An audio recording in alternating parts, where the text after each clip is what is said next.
Kalian pernah gak sih ada di situasi dimana kalian tuh pengen sebenarnya memberi sesuatu, misalnya barang ataupun makanan ke orang lain, tapi kalian malah insecure duluan?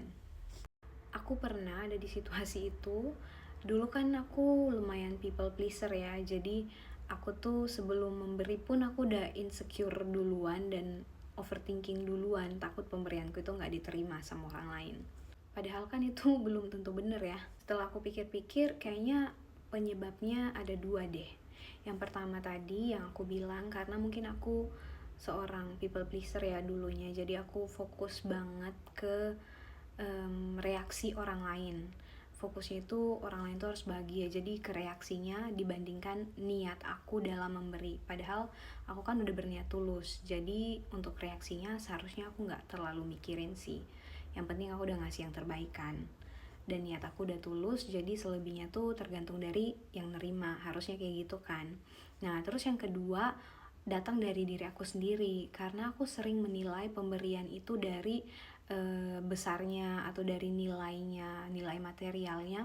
Jadi aku pun ngerasa orang lain tuh bakal menilai sesuatu seperti aku menilai sesuatu itu. Jadinya karena itu aku menjadi insecure. Padahal gak semua orang itu menilainya seperti itu. Padahal saat orang lain mau ngasih kita sesuatu itu, mereka tuh sebenarnya nggak cuma ngasih barang ataupun makanan.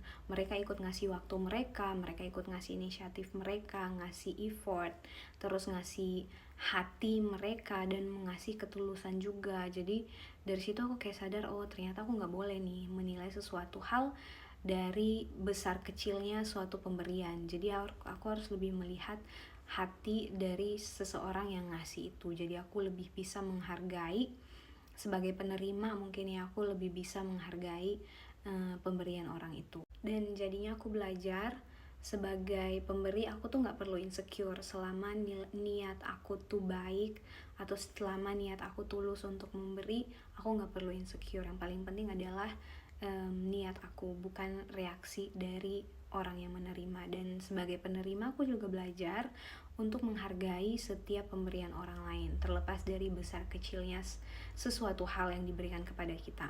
Karena ketika mereka mau memberi, mereka juga menaruh hati mereka ke dalam pemberian mereka itu. Jadi aku kayak oke, mungkin ini alasannya aku harus terus belajar. Bahkan di umur segini pun banyak hal-hal yang mungkin dianggap sepele, tapi ternyata itu tuh punya makna yang cukup dalam sih. Semoga pengalaman aku nih bisa jadi pembelajaran